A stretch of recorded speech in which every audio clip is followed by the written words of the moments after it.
Ebyona byakorerwa omulenya mitiyobora orukushanga ishomero lya Uganda Bible Institute erikushomesa ebyediini abahango by'obwegese babebembirwemo Professor Maud Kamatenes oghate nakora na KIU bitunwe yabera Vice Chancellor wa Bishop Stewart University.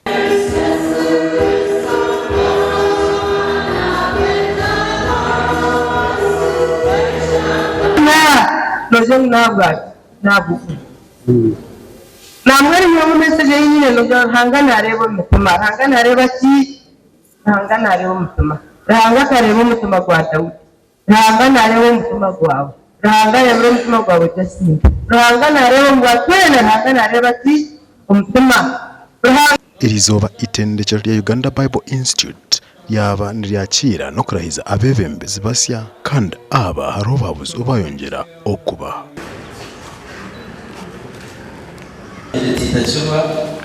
being sworn in as Deputy Guild President of the Students' Guild Council of Uganda Bible Institute. Demonstrate through example in faith, character, and allegiance to the objectives, goals.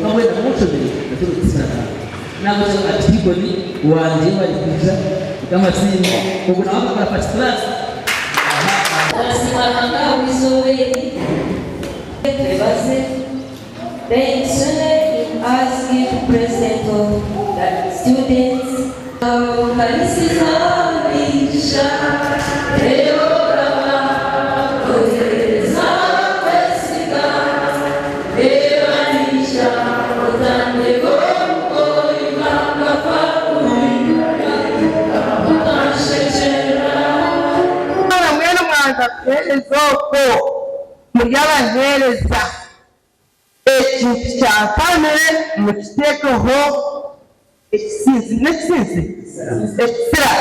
abebembezi abatwiraho nabo babaza koherezayo ebikwato ari abo abasi. I hand over this to leaders in change and transition, growth and development.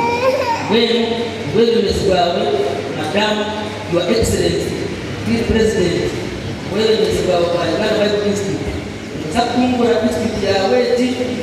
the launch that you are having today, this launch of the main gate started before, like the council regimes before.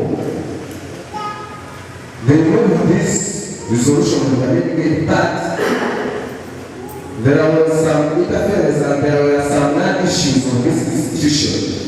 So we thought we need all because of that issues on the land of our institution. Okushoma ebyediini omukorogo kyagambo kachikuru kandi bagira ngo nikirungi buri muhereza warahanga okumanya ekyarukora kandi kino kikaho bwanyuma kushoma abwa TV West ndisenyomo Gideon.